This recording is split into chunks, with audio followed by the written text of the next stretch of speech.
का भइल हो? काहेला इतना टेंशन में बाड़ू? अरे रउरा के तो पता ही होई कि हमने के छठी मैया से एगो बेटा मांगले रही जा। हाँ तब का?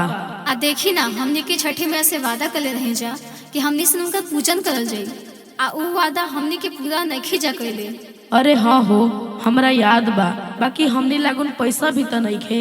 ए जी सुनी ना, कल हम मुखिया जी के पंचायत में गल रही और जी हमें पता लगल बा कि ये बार जितना भी श्रद्धालु लोग छठी माई के पूजा करता उनका पूरी तरह से सहयोग होगी। अच्छा, काका सहयोग होता? हमरा अच्छा से बतावा। ठीक बा जी। जय जय मां, जय जय मां, जय जय मां।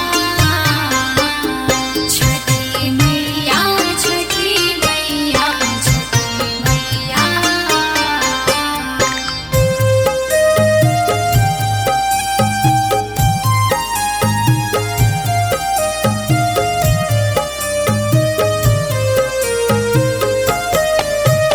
मुखिया जी उखिया दी है, नेताजी फलावा ढाकनवा दी है, कुम्हारा भैया।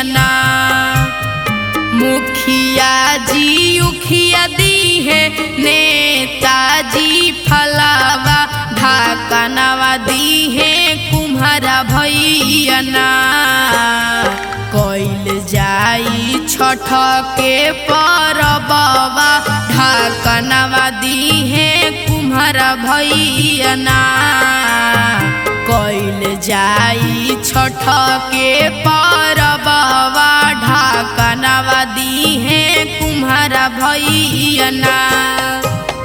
जय जय जय मां, जय जय जय मां।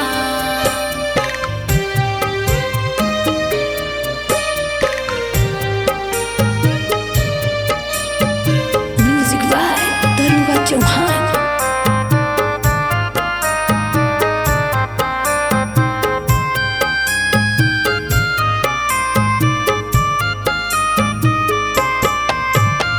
छठी माई के हौवे दीहल गोदी में बालकवा, गोदी में बालकवा हो, गोदी में बालकवा।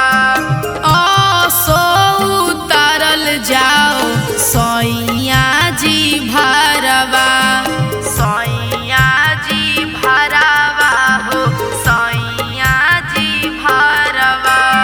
मुखिया जी उखिया दी है, नेताजी फलावा ढाकनवा दी है, कुम्हारा भैया।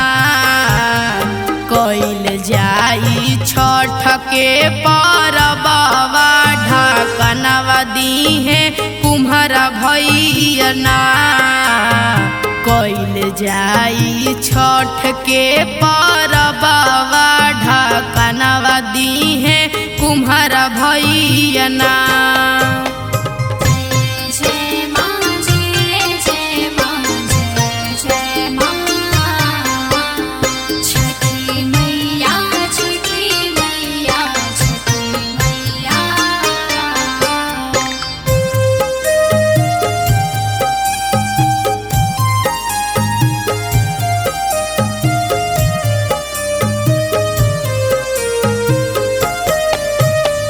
पैचा उधारी लेके ठेकुआ बन जाई, ठेकुआ बन जाई हो, ठेकुआ बन जाई।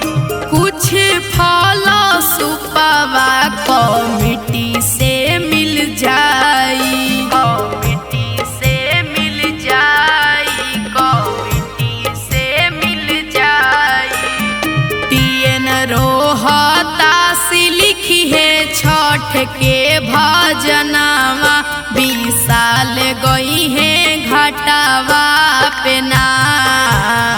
कइल जाई छठ के परबवा ढाकनवा दी है, कुम्हारा भैया। कइल जाई छठ के परबवा ढाकनवा दी है, कुम्हारा भैया।